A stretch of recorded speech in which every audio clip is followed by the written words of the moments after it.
श्री स्वामी समर्थ. स्वागत आहे तुमचं पुन्हा एका माझ्या नवीन व्हिडिओमध्ये. मी आज तुम्हाला ना दीप अमावस्याबद्दल थोडी माहिती सांगणार आहे. दीप अमावस्या का साजरी केली जाते आणि त्या दिवशी आपल्या लहान मुलांचं औक्षण का केलं जातं, म्हणजे लहान मुलांना ओवाळलं जातं, याबद्दल थोडीशी माहिती सांगणार आहे. आणि दीप अमावस्या कधी आहे, का आहे, याची सविस्तर माहिती आजच्या व्हिडिओमध्ये पाहणार आहोत. तर व्हिडिओ कुठेही स्किप करू नका आणि व्हिडिओ आवडल्यास कमेंटमध्ये श्री स्वामी समर्थ लिहायला विसरू नका. दीप अमावस्या म्हणजे अमावस्या ही मंगळवारी म्हणजे 11 तारखेला रात्री 1:53 चालू होणार आहे आणि बुधवारी 12 तारखेला रात्री 11 वाजता संपणार आहे. म्हणजे आपल्याला दीपपूजन हे बुधवारी करायचे संध्याकाळी, म्हणजे दिवसभरात तुम्ही बुधवारी कधीही करू शकता, सकाळी दुपार संध्याकाळी तुम्हाला जेव्हा वाटेल तेव्हा दीप अमावस्या तुम्ही करू शकता. दीप अमावस्या का साजरी केली जाते? आपल्या घरातील अंधार नकारात्मकता दूर करून ज्ञानाचा आणि मांगल्याचा प्रसार करणारा हा सण आहे, म्हणजे ही अमावस्या आहे. त्यासाठी आपल्याला ही दीप अमावस्या साजरी केली जाते. दीप अमावस्या कशी साजरी केली जाते, त्याची पूजा मांडणी काय ते तुम्हाला थोडक्यात सांगते मी. त्याची पूजा मांडणी अशी मोठी नाही की त्या दिवशी उपवास पकडावा लागतो किंवा असं काहीच नाही. तर आपल्या घरातील जे दिवे असतात, म्हणजे तांब्याचे म्हणा किंवा मातीचे म्हणा किंवा अजून चांदीचे म्हणा, जे काही तुमच्याकडे दिवे असतील ते आपल्याला स्वच्छ धुवून एक दिवस घासून वगैरे सगळं ठेवायचे. म्हणजे ज्या दिवशी पण मांडणी करणार आहे त्या दिवशी अगोदर तुम्ही घासून वगैरे ठेवले तर चालेल, किंवा त्या दिवशी सकाळी जेव्हा आपण पूजा मांडणी करणार आहे त्यावेळेस स्वच्छ वेळे घासून वगैरे घ्यायचे. एक चौरंग घ्यायचा किंवा पाट घ्यायचा, त्यावरती लाल कपडा अंतरायचा आणि त्याच्यावरती ना तांदूळ ठेवायचे. जेवढे तुमच्याकडे दिवे आहेत ना तेवढे थोडे तांदूळ ठेवायचे, म्हणजे दिव्याच्या खाली तांदूळ ठेवायचे. आणि त्यानंतर दिवा ठेवायचा आणि दिवामध्ये तेल किंवा तूप घालायचं आणि 2 वाती करून 1 वात करायची असते आणि त्या लावायचे. आणि त्यानंतर दिव्यांना हळद कुंकू आणि अक्षता अक्षता पण ठेवलं, हळद कुंकू अक्षता व्हायचा आणि एक फूल ठेवायचं. आणि त्यानंतर आपले जे घरातले सगळे दिवे आहेत ते प्रज्वलित करायचे आणि त्याची छान अशी पूजा करून घ्यायची, म्हणजे अगरबत्ती वगैरे लावायची. आणि त्या दिवशी नैवेद्य काय करायचा, तुम्ही जो घरात नैवेद्य करता, म्हणजे जे काय तुमच्या असेल वरण भात म्हणा किंवा तुम्ही चपाती भाजी किंवा काय बाकीचे करणार आहात ते ठेवू शकता.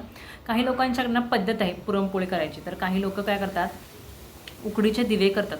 कणकीचे दिवे असतात ना ते उकडून ते दिव्यांना नैवेद्य दाखवतात. तर ते कसे बनवतात, आपलं जे गव्हाचं पीठ असतं त्याच्यामध्ये गूळ वगैरे टाकून त्याचे दिवे बनवतात आणि ते वाफवून घेतात आणि ते मग देवाला प्रज्वलित करतात आणि ते देवाला नैवेद्य दाखवतात. आणि ते काही लोकांना दिवे खातात पण.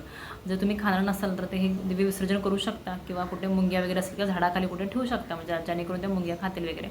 प्रत्येकाची पद्धत वेगळी आहे. जशी माझ्याकडे आहे साधी सोपी पद्धती तुम्हाला मी सांगते, जशी त्यांच्याकडे पद्धत आहे ती तुम्ही करू शकता. काही लोक तर दुधाचा प्रसाद ठेवतात.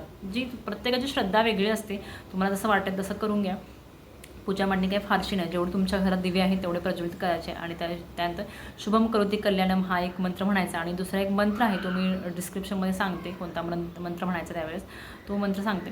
आणि त्यानंतर त्यातील एक दिवा घ्यायचा किंवा तो औक्षणचं ताट तुम्ही तयार करू शकता किंवा त्यातील दिवा घेऊ शकता. आणि आपल्या घरातील जे लहान मुलं आहेत त्यांना औक्षण करायचं आहे. लहान मुलांना वंशाचे दिवे मानले जातात म्हणून लहान मुलांचे औक्षण करायचं असते. त्यामुळे तुम्ही तुमच्या हातात जे लहान मुलं आहेत त्यांचं औक्षण करा, त्यांना चांगले आरोग्य लाभू दे, चांगली बुद्धी लाभू दे, त्यांच्या सर्व इच्छा पूर्ण होऊ दे, यासाठी तुम्हाला औक्षण करायचं आहे. दीप अमावस्या त्या दिवशी ना तुम्ही पितृपूजन करू शकता, म्हणजे पितरांना स्मरण करून त्यांना तीळ पाणी अर्पण करू शकता. कारण त्या दिवशी अमावस्याला ना पितरांचं खूप महत्त्व असतं आणि जेव्हा आपले पितृ शांत असतात, जेव्हा आपण पितरांना स्मरण करतो तेव्हाच आपल्या सगळं काही गोष्टी व्यवस्थित चालल्या असतात. त्यामुळे त्या दिवशी तुम्ही पितरांना स्मरण करा आणि साधी सोपी अशी पूजा मांडणी करून घ्या. तुम्हाला जसं शक्य होईल तसं तुम्ही दिवसभरात कधी बुधवारी सकाळपासून ते संध्याकाळी 11 वाजेपर्यंत कधीही दीपपूजन करू शकता. आणि दीपपूजन केल्यानंतर खरंच खूप छान वाटतं, जेव्हा आपण दिवे पेटतो आपल्या घरामध्ये सगळे असं वाटतं की दिवाळीच आहे की काय नाही. मग छान असा आपल्या घरामध्ये एक प्रकाश येतो, म्हणजे अंधारातून प्रकाशाकडे नेणारा मार्ग असा असतो. आणि त्यामुळे खूप छान वाटतं. त्या दिवशी अमावस्या असल्यामुळे एक दिवस अगोदर तुम्ही तुमच्या घराची साफसफाई करून घ्या, म्हणजे त्यामुळे तुम्हाला एक दिवस बुधवार तुम्हाला धावपळ होणार नाही काही कामं वगैरे करायला. आणि त्यामुळे मुलाला तुमच्या जे छोटी मुलं आहेत ना त्यांच्याकडून शुभम करोती वगैरे सगळं पाठ करून घ्या आणि त्यांच्याकडून मग तुम्ही पूजा करून घ्या.